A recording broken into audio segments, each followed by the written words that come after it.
So, welcome back.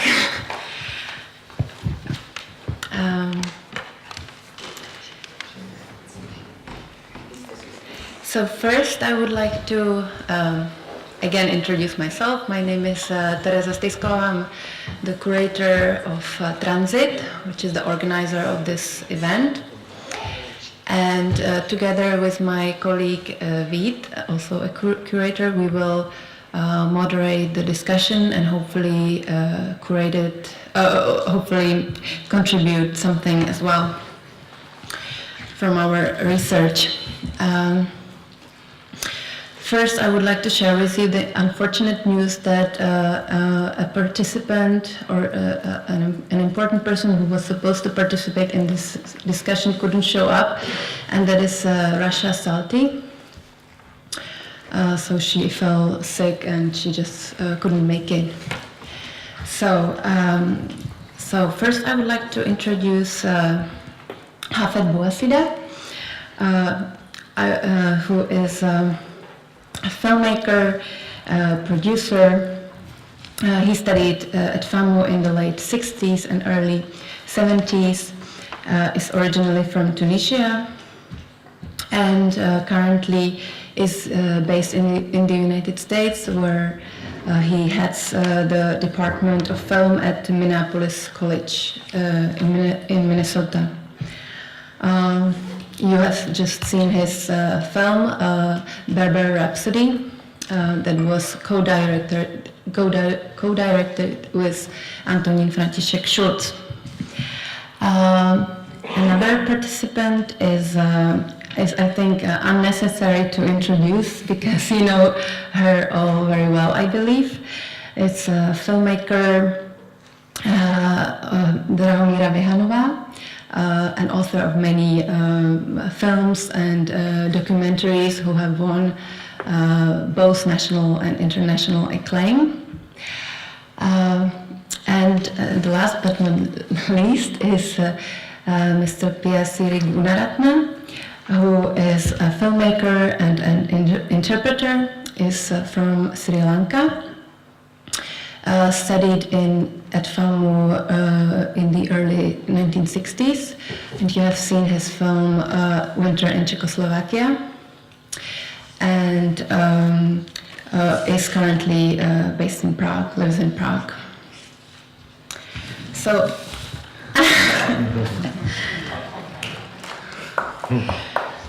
so maybe before we start asking questions, I would like to introduce kind of background of this event, what motivated us to organize it, or to do the research, to select the films and organize the screening. I think it was a kind of fatigue of like we come from contemporary art world, so we were kind of tired of the Western orientation of the local art scene, and also a kind of post-communist thinking that has been prevalent in Eastern Europe in general. That somehow looks up to the West and tries to kind of catch up with the West and sees it as a kind of ideal. And this sentiment is slowly waning, for the worse than for the better. I think it's replaced by something even like some kind of conservatism and maybe some kind of fascism, but also another motivation for me to start this research or to kind of become interested in it was the refugee crisis, because suddenly it became apparent that we lack information or are perhaps completely ignorant of particularly the Middle East, but the Arabic culture in general. We have like no idea like what cultural backgrounds these people who are coming to Europe have.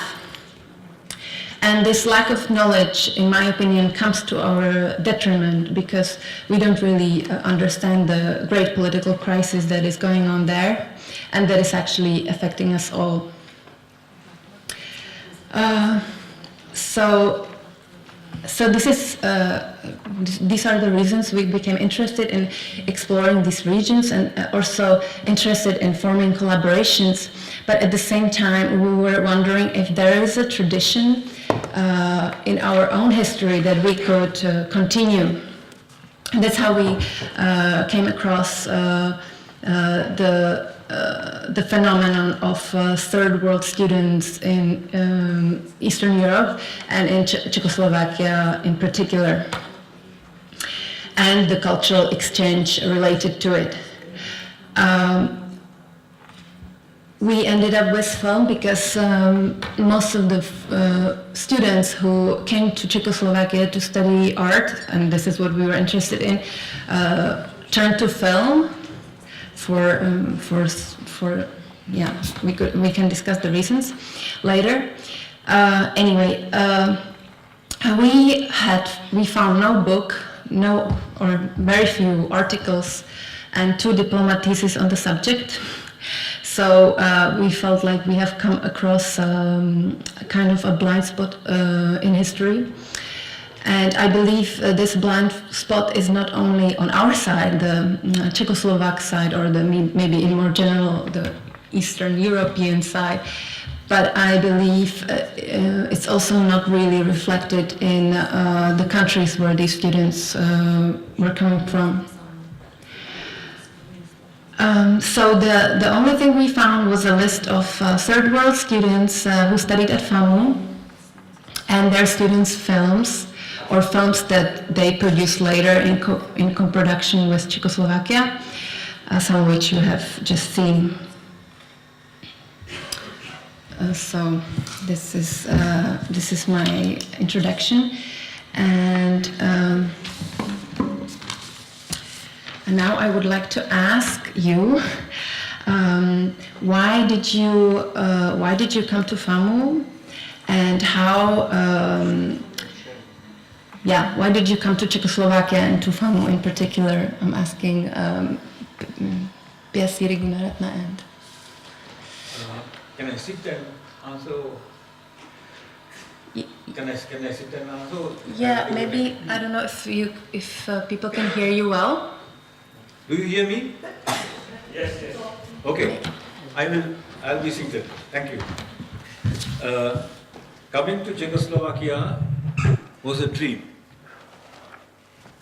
And it became a reality when I started writing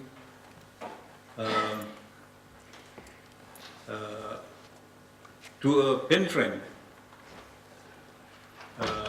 who introduced FAMU to me. The pen friend, you won't believe, he's seated here. This gentleman is seated, Mr. Ales Bartosz. He's the person who is responsible for getting me down to Czechoslovakia at that time and organized my studies at the film faculty. I'm so grateful to him for getting me this opportunity. And winter in Czechoslovakia is a result of that big work what he did for me. And I'm very grateful to him for giving me this opportunity. And I'm also happy that the Film Archives of Czechoslovakia has taken the task to conserve this film digitally. And I saw a good copy of the film today, and I'm very happy about it. I'm not so happy about the translation. I was afraid that it won't be translated, but it had titles. The translation, I could say 80% good and about 20% not good. So, because I can say it because I have been working for 23 years in this country as a singular translator and interpreter. So I would like to help the film archives in future if you want to do the corrections.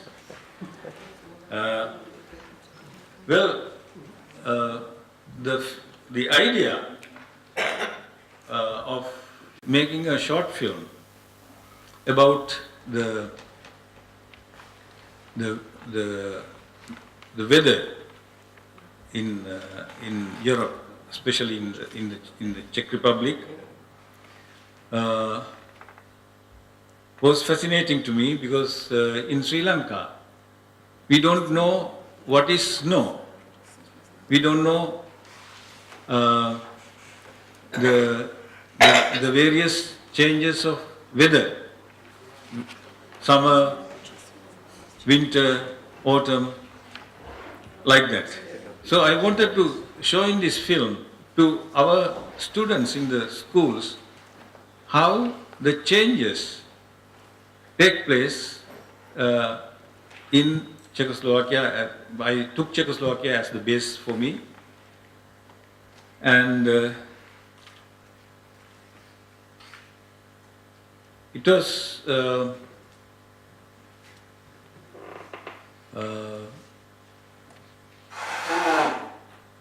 made with the help of some, you may have noticed that there were some archive shots, because I couldn't go to all the places where I wanted to go, so I had to use the archive shots to complete my film. And those were my experience with the film. And this film was shown in Sri Lanka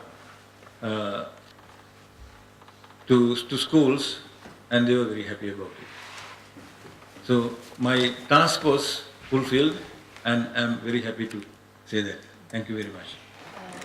Is it true that you received a stipend or a kind of support from the Czechoslovak government to be able to study here? I was the first student from Sri Lanka to study in this country. And the first scholarship was given to me by the Ministry of Education at that time. And once again, this person had gone up and down to the ministries at that time to arrange the scholarship for me. So I got the scholarship from the Czech government after coming to this country, not before coming. First I was given an air ticket, then I flew to Prague, and after that I was taken to the Ministry of Education, and there I was offered the scholarship. I believe, Hafed, your story was different, very different. Oh my God. No, I had to fight to come here. That was a very personal decision, and I wanted to come to Prague because at the time, from what I learned, well, it's a long story, I'm not gonna get in it because there's no time, I'm sure. But in the beginning, someone who was interested in cinema, normally being in Tunisia, the normal place where I should go, or my government at the time would have sent me, would be France, which is understandable. France was occupying Tunisia, so I should have gone there. I did not like the school there, and I did not like my government, and so I refused to go to France because that was not the kind of a place I wanted to be, because I heard that there were different film schools that are much better than France. And I was told that that Lodge in Poland was the best school. And so I tried to go to Lodge. That was my idea. Until I met at a festival a director, a Polish director, who literally told me at the time, you should not go to Lodge. I know it, and it's not the best school now. It's not really the place to go. And so he asked me, if you wanted really to learn a lot about movies, you should go to Prague. And to make a long story short, I was in Paris at the time at some point, and I watched a movie which at that time was nominated for the Oscars from Czechoslovakia, which was called the Little Shop on the Main Street, Obchod na Korze. Okay, probably, yeah, já myslím, že si vzpomínáte ten. Anyway, I'm trying to speak Czech. So I loved the movie, and nobody knew that I will end up being in the class of Elmar Kloss, who directed the movie, who will end up being my teacher at some point. So I wanted to come to Prague. My government was not happy with me, but at the end of the day, they said, no, either you go to Paris or you don't go.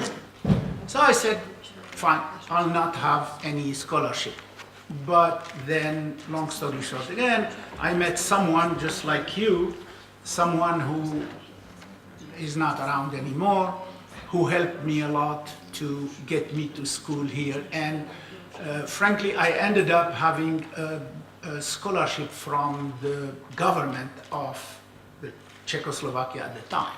So I was the typical example of someone who was offered a scholarship and came and I received 700 crowns at the time per month. That's how in a nutshell, my adventure. Do you want me to continue, or that's okay?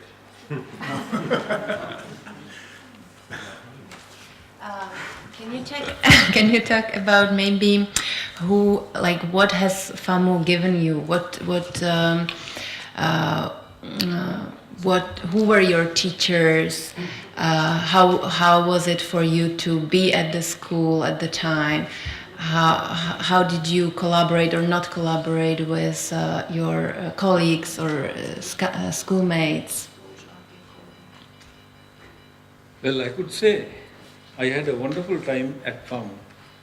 I had excellent teachers, and especially the rector of the university, Rector I.M. Bouassida, was a fantastic man. And if you want to know, I can tell you a few things about him. He wanted me to, he was lecturing Soviet film, and that was the toughest exam we had, because most of the students were thinking that he knew everything about Soviet film, even those who pushed the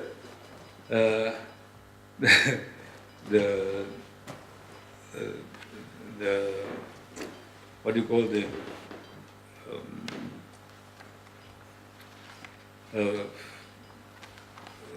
put the lighting and everything.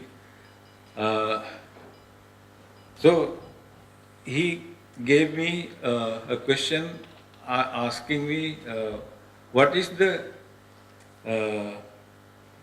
trilogy of Maxim.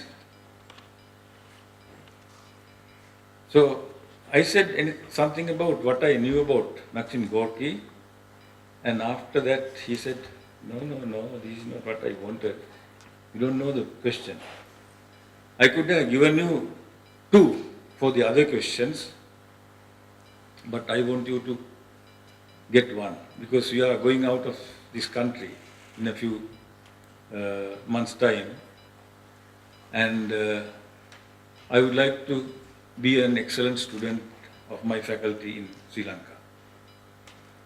So I was going out. Then at the door he called me, Gunaratna, come here. So I came. What are you doing next Monday? I said, nothing, sir. We have holidays. I'm going to enjoy my holidays. Pack up some things and some nice clothes and be at 8 o'clock at the at his office where the film orchestras are playing.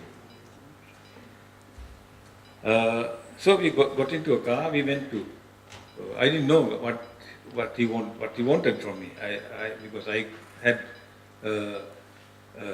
I couldn't discuss with him what he wanted. He said, "Come," and I said, "Yes." I came. So we went to Karlovy, and at the hotel, there was a delegation from Russia. So he was very happy. He said, "This is the Russian delegation." He introduced me as one of the good students of FAMU, and I was very happy. Then he said, "This is Mr. Kozintsev, who directed the trilogy." And he said, "Now I can say he failed in the examination. That is why I brought him here. You talk to Mr. Kozintsev, you will be here for another 14 days. I will put you to hotel, book, and 14 days I was talking to Mr. Kozintsev. And he told me everything about his trilogies. And after that he examined me and gave me one. So I had one for Russian films. So you would describe the relationship between you and professors as very... Excuse me, and Professor Brazil was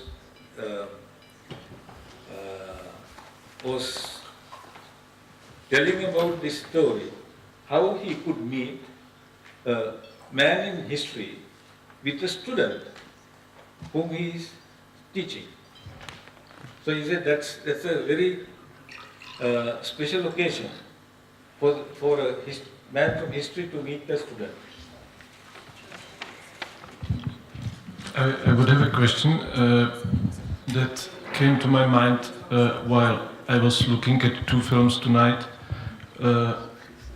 Actually, first it started when the last film, when there was this environment or rock and roll ambience that was very Western looking, and I was thinking about actually one movie or three movies maybe that I saw that are considered to be first movies of African cinematography from the 1950s, and they were shot by Pauline Soumaron-Vieira in 1950s, and one of them is called Afrique sur scène. Then the other one is Afrique à Moscou, and the third one is Niger aujourd'hui, and it's from 1958. And I'm curious if you knew these films eventually, if you crossed by in the 60s by these films, by these movies, because the topic is he couldn't actually shoot in Senegal because it was forbidden. As he was African, it was forbidden to vernaculars to shoot, so he had to go to Paris to make first African film in a way. So I'm curious, it was not, if this, for example, was known or discussed at FAMU in Prague, or if it's something that would come later in apprehension. I don't think that Pauline Soumaron-Vieira is known in history as being the director, the African director, first African director to have ever shot an African movie. So, which is Afrique sur scène. Afrique sur scène is very historical And Afrique-sur-Seine was shot because at the time, in many African countries, there was the Laval Decree, which is called the Decree of Laval. And Laval was, I believe, Minister of Culture in France at the time. And he simply forbid any African country to produce movies in Africa. And there was not even cameras or anything that you can do anything with. So Pauline Soumarou Vieira basically was the first person who went to that French school I didn't want to go to, which was the IDEC. And that French school was, he was there as first African and he made the movie.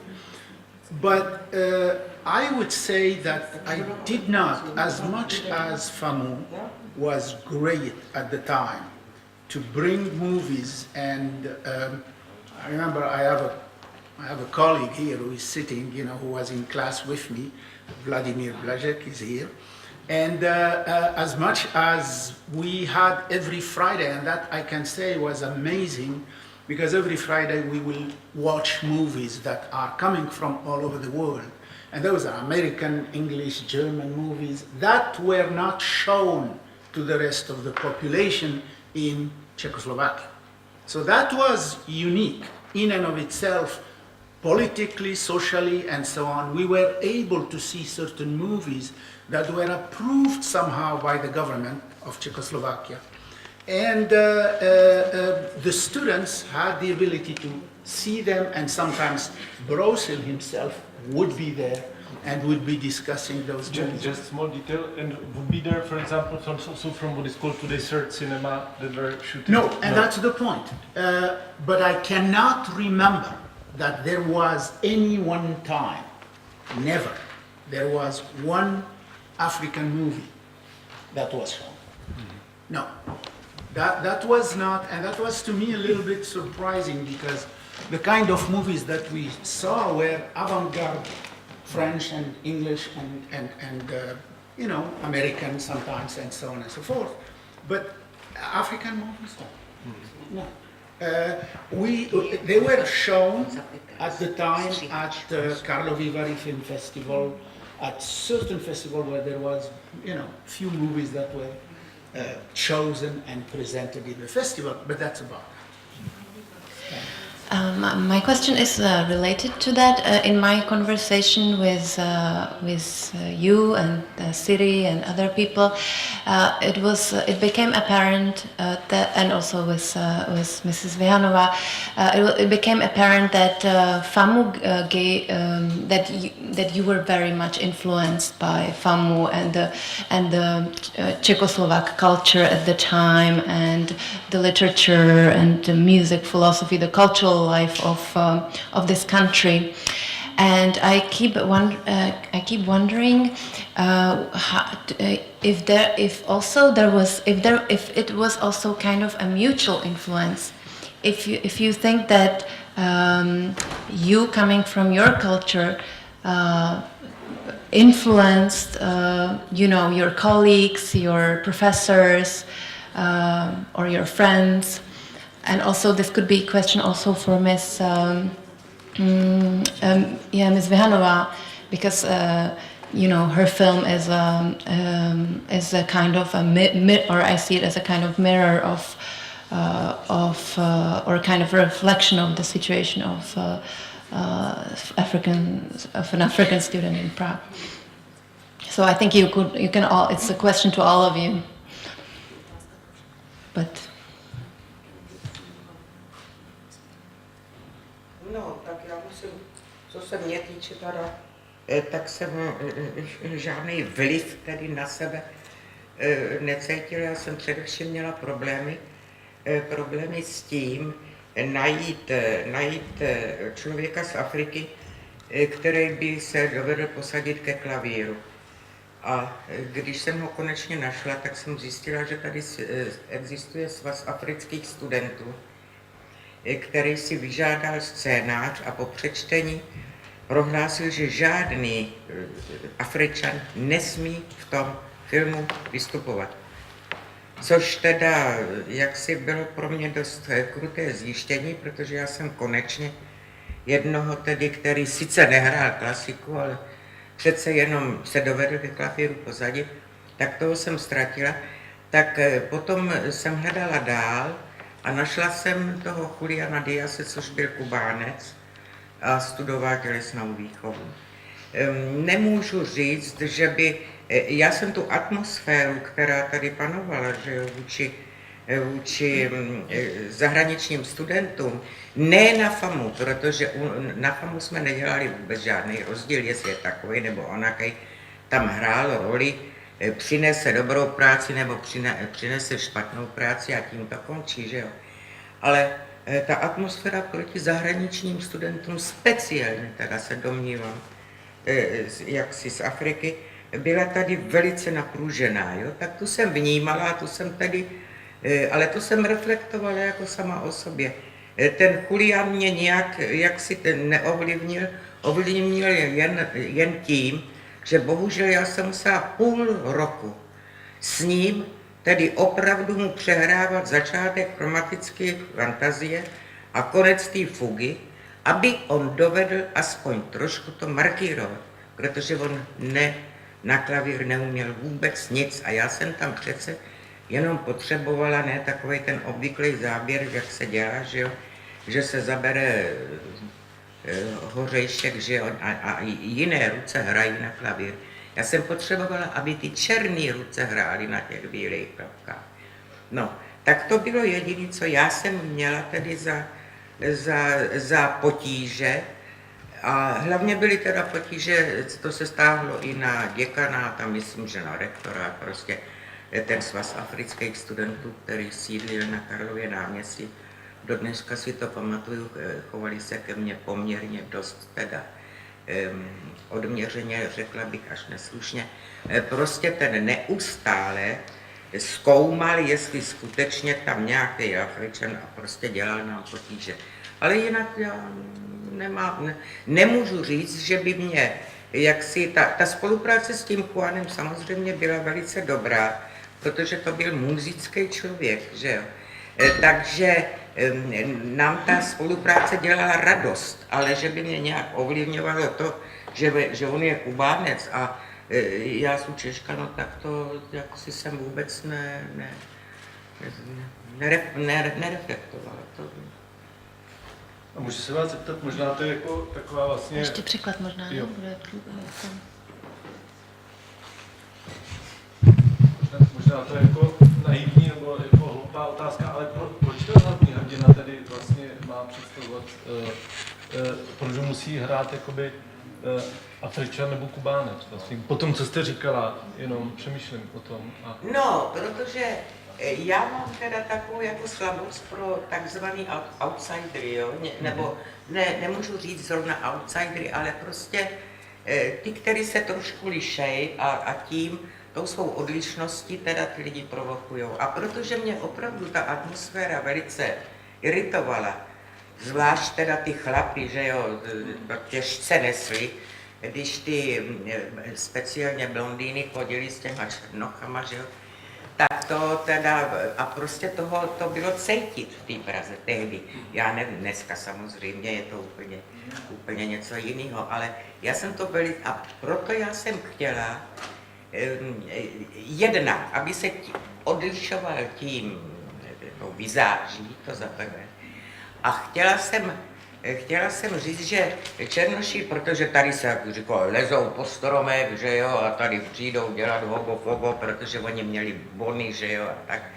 No, tak já jsem chtěla dokázat, že neleze po stromech a že naopak může hrát dobře tak komplikovanou muziku, jako je ta Bachova polyfonie, jo. Takže to všecko mě teda směrovalo k tomu, aby to byl Černou, který hraje Bacha. Podle scénáře Hajka Marderosiana, což byl Armen, to byl zahraniční student, ale nebyl to, studoval něco úplně jiného. Myslím, že to byl jenom zahraniční student, že to nebyl teda jako Afričan a studoval něco jiného, jenomže já ve své tendenci ohřát si polívečku muzikantskou, že jo, tak jsem tam nasadila prostě, že bude se hrát to, ano. A že bude na AMU u profesora Raucha studovat klavír. I can't remember at any point that there was any difference, as far as I remember, na FAMU or HAMU in general, that differentiation did not exist that much. Well, maybe because the classes are so much smaller. Maybe, I mean, in essence, you have 50% of my class here. Vladimir and me, that's 50%. So there was only 4 people in class, and well, we fought, we did stuff together, and we like they say. But at the end of the day, I think we brought, as foreigners, we brought our culture into the general feeling of the Czech culture in general, but it was on a small scale. In a sense, I knew at the time that in other places and in other societies, like for instance, like you said exactly about the large university, like Charles University, there was a lot of problems. This concept of the black, guy, blackness and so on was particular at the time. And yet, if you think about it, most of what politically the government of the Czech Republic was trying at the time to do is to take away that difference between, foreigners and some sort of or Czechs and so on and so forth. For them, it was the idea, that communistic idea that there is no difference, that we are all the same because we are politically the same, but unfortunately that did not match that much with the reality that was in the street. Siri, did you yourself experience some kind of misunderstanding or discrimination or at school or outside of school because you were foreigner or foreign student? That's a question for Piyasiri. Yeah. Well, I could say I had no problems like that. I was married to a Czech lady, and I was going all over the country with her. I did not encounter any animosity towards us, but my problems were in Sri Lanka. When I came back with a certificate from a Czech university, they asked what this university is. Is it because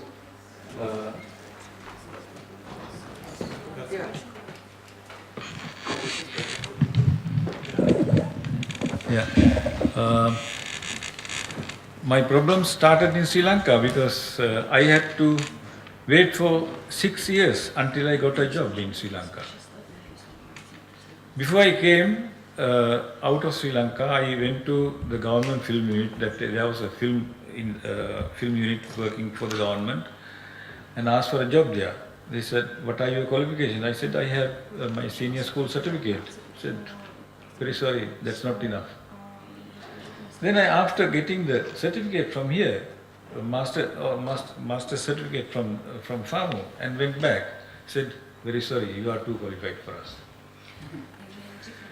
So that was the idea. It was not actually my certificate, but it was politics. Because I didn't belong to the political party where the government was having at that time. So 6 years I had to do various other things than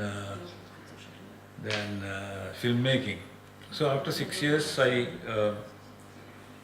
got a chance to help the local film industry. That was actually my idea. So there was a film corporation. The government organized, nationalized the film industry, and we had a national film corporation. So I got the job of manager productions of all Sri Lankan films. So there I could actually help our people to make better films. And after this 5-6 years, the single film industry changed. And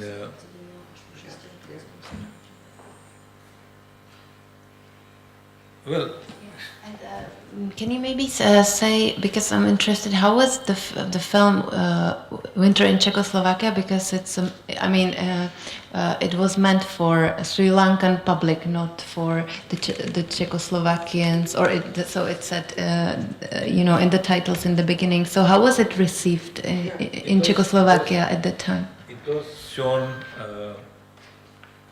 not for public exhibition, but we had no authority to show it publicly, but shown to invited audiences, and people took it very happily. They were happy to see there are 4 seasons of the year and how the seasons change. That was the idea. Yeah, the Czechoslovak audiences, how did they receive it at that time? Here in Czechoslovakia? I didn't show it here. You didn't show it here at all? No, it was not shown here. It was not shown here, but it represented the FAMU or Czechoslovakian film at Leipzig Film Festival, and also at Karlovy.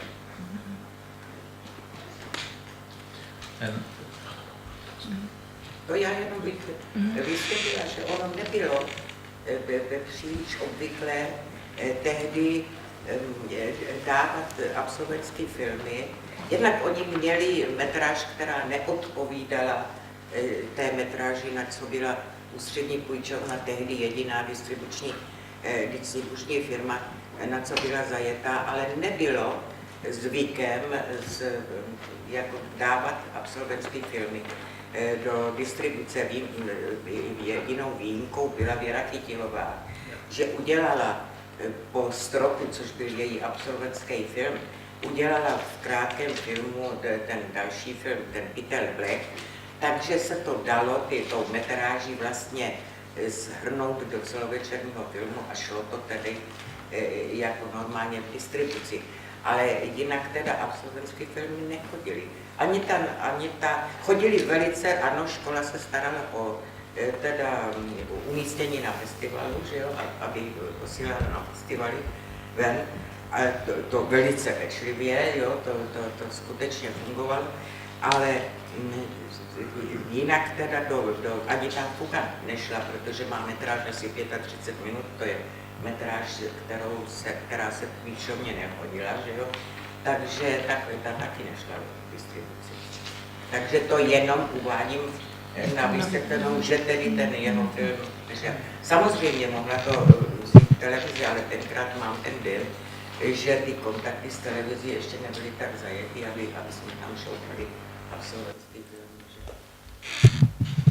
I think I should say that at the time it was not usual for graduation films to be seen publicly, to be released publicly, because they had the wrong format for cinema release. The one exception was Věra Chytilová's film, because her graduation film Sealing, they added to it her film Pytel Blech, produced by Krátký film studio, and these 2 short films together had a feature-length format.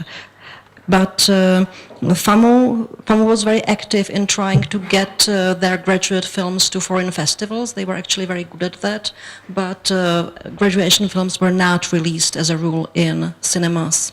and the contacts with television at that time weren't so strong. Maybe one last question before we open it to the Q&A, and so that also you can ask our the people present. It's I think remarkable that in 3 of the films that we have seen, one person was kind of present, and that was Alan František Šulc, who was a collaborator on your movie, and he also collaborated on the first movie by the Algerian filmmaker Mohammed Lakhdar-Hamina, and also I understand he was he had a say also in your documentary Winter. Yeah, he was your professor. So he appears to be like a crucial figure for the Tunisian Czechoslovak collaborations. Yeah, so I would be interested in knowing something more about your collaboration with this documentary filmmaker. Well, he was the head of the faculty of documentary films at that time while I was studying. He didn't interfere in my work. I did my film on my own, and when everything was finished, and he came and said, "Okay, go ahead." Well, that's a long story with Franca, as we call him. Mr. Schulz was not my teacher personally. I was in the department of directing, not documentary. And somehow we kind of got together and became good friends, more so than a teacher and a student. And somehow we started, maybe it's because I smoked pipe at the time and he smoked pipe too. And so we ended up going to the club, the pipe club that existed at the time, which must have been, I'm sure the government knew about it very well, because there was a whole bunch of people who should not be there. But anyway, we were there, and we became good friends, and at some point, because of that movie that he did with Lakhdar-Hamina, and the story is Lakhdar-Hamina lived in Tunisia because Algeria was fighting with the French occupation. He couldn't live in Algiers, so he was living in Tunisia, and because he was living in Tunisia, so he got this opportunity to come to FAMU, and then he convinced, I believe, Franta to make a movie in Tunisia. He was capable to getting things in Tunisia. So, but later on, we became good friends, and we actually produced together literally 4 short films back to back. And just for your information, my good friend is here who edited all of those movies. We worked on those films, and we made, I believe it was twice, and I had to convince my government that this would be a good idea. And so what I wanted to say, something that we talked about before, I have to say that for many students who came to study at the time in Czechoslovakia, not the Czech Republic obviously, many of them were technically ostracized when they came back home. Many of them. Because there was this concept, this idea in the world that if you were to go to Moscow, or you go to Prague, or you go to Bucharest, or to Bulgaria, those were not good places to go. So if you have a degree from there and you come back, there is a sort of difference between your degree and the degree that comes from Paris or from Germany or from Spain or United States. And so many people had difficulties settling back home and finding jobs, like you said, finding jobs that were commensurate with their own qualifications. However, that entire rule that was many, many times applied politically to many people who came back to their own countries did not apply for the arts. The only thing that did not apply was for the arts.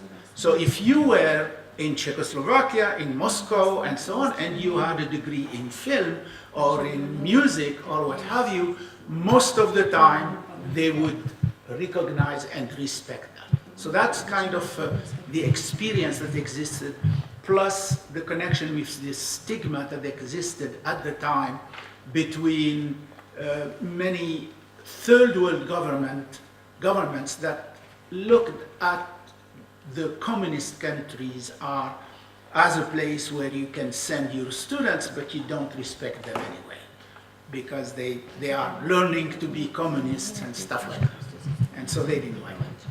So that's kind of just on the side. May I add a little bit to your speech? You said you smoke the pipe. Yes, And, I did. And about Professor Schulz, he liked wine. Yes. So when we were having lectures, we were enjoying a bottle of wine at the lecture.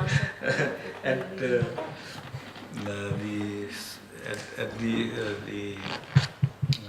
Slavia. At Slavia. We had lectures at Slavia sometimes. Slavia was the annex anyway. So that's where you go to have classes. Since Lakhdar-Hamina was mentioned, I would just like to make a small comment because I think it's important to say it. I think because he was sent to FAMU and Czechoslovakia by the FLN, by the National Liberation Front.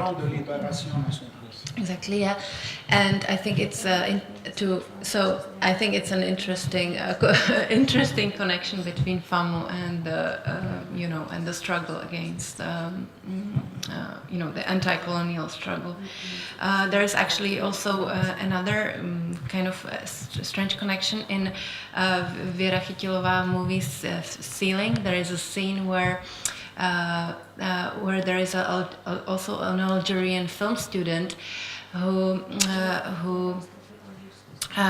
is in that scene who is like trying to get or trying to flirt with a beautiful blonde Czech girl in a very stupid way, and this guy his name was Bob Adjali, and he later went to Africa, made documentaries, was very involved in the liberation movements in Africa, made a book of interviews with the leader of Frelimo. So I find it very, very interesting that you have this man in this new Czechoslovak way film playing this like really stupid guy, and then later in life becoming a very politically committed person. So that's just an aside. Also, Lakhdar-Hamina is still alive, but I just couldn't manage to contact him. So I would now open the floor to you. If you have any questions, we will go around with the microphones, and you can ask in any language. I think we will. Yeah.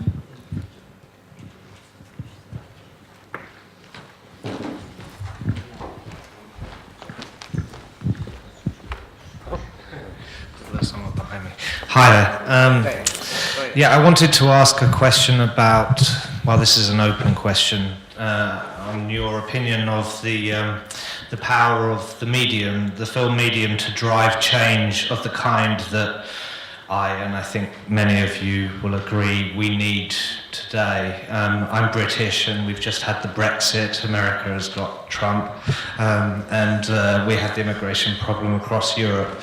And as a writer myself, I find it rather disheartening that after so many years of film and many art forms and all of the hope we've had since Eisenstein to use film and other art forms as a powerful medium to drive change that artists want, we're still facing the problems perhaps more today than we did for many times ago. And of course you have censorship, and that would suggest that the governments are afraid of artists, and they believe that we can actually drive change. But still we seem to be facing this struggle to actually drive change that we need today. So my question is do you think that, how do you think that the medium can best be used to drive the kind of change that we need today with regard to the migrant, immigration, refugee problem especially? It's a very big question. But yeah, I'm just curious if you had any thoughts on this.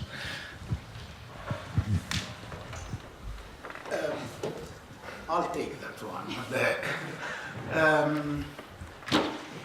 You know, there is fundamentally enormous changes that are taking place today, not only around the society that we live in, but also in terms of the industry, the cinema industry as it were.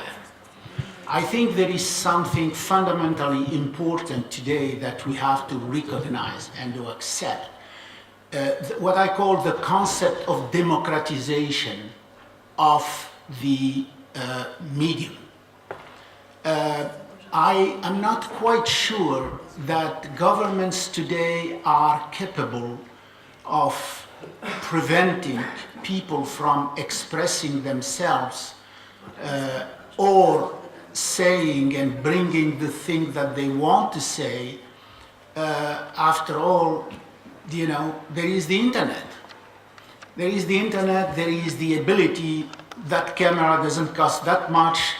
Our students in my department in the United States, our students come and they have cameras that are more potent than the cameras we have in our department sometimes. And they are just students. And the fact of the matter, there is an enormous amount of ability at the level of particularly every human being today to express themselves, to make movies, to show the reality as it should be. I can say about that because in the United States we have had many scandals that have appeared in the last few years simply because someone was around with an iPhone and they filmed. We have a festival that is made of movies that are only iPhones. You participate just with an iPhone movie, you cannot participate. So what I'm trying to say is, I'm more hopeful of what is happening because I think we live an amazing revolution that is more powerful than we have seen before, which is this, what I call the media revolution. And that media revolution has taken the ability, presented the ability for practically anyone to make a movie or to tell the truth, whatever that truth is. I always am surprised when we accept students every year in my program, I'm always surprised what the heck they are doing there. Because they already know how to make those movies. And systematically, always the same answer comes. And that answer is, I want to learn how to make it properly. And so there is room for learning, but I think we have broken the walls between what existed at the time when I remember with my friend Alois Fischarek, who edited probably most of the movies that I have made. At the time, we filmed in 35mm. It was cumbersome. It was difficult to make those movies. Not anymore. And so I am more hopeful a little bit than what you say. I guess I disagree with you. Yeah, thank you. Microphone questions. Hello, thank you all, and thank you for sharing your thoughts. It's amazing. I wanted to ask, and maybe this might even be a question of me not knowing, which is a good reason enough, but I wanted to ask first Tereza, if within your research, if you managed to find any films that were made or produced by foreign students that were female, or like women, just like women filmmakers, and also if within your student classes, and especially within the foreign students, if there were actually female filmmakers present, or if it was very difficult for women to get foreign, to travel abroad and study.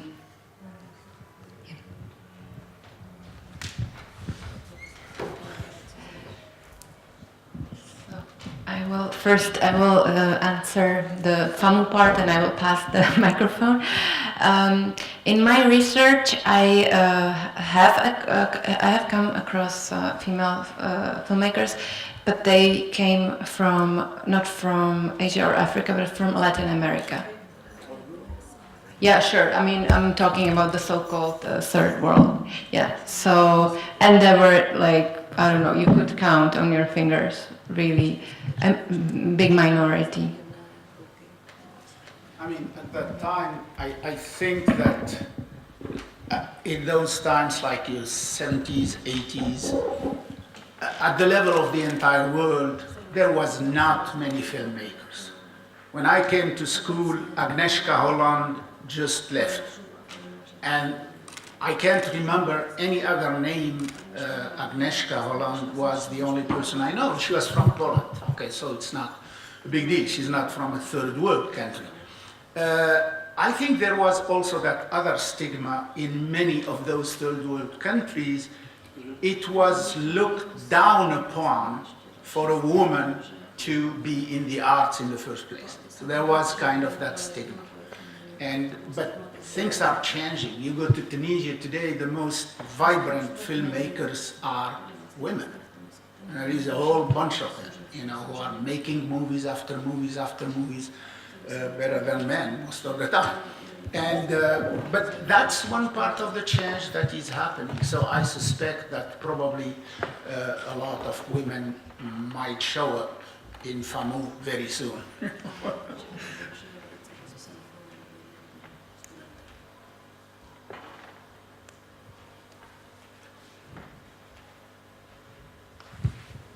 Have a question?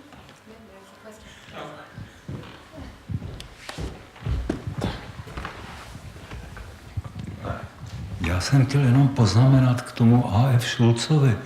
To byl jednak skvělý pedagog, jednak to byl velmi významný režisér, ale on byl hlavně archeolog a on proto měl zájem o archeologii třeba v Tunisu a o tyhle ty věci, čili jenom jsem to chtěl takhle říct, že byl archeolog. No. Mr. Šulc was not only a great teacher and filmmaker, but he was also an archaeologist, and that was his interest in Tunisia as well.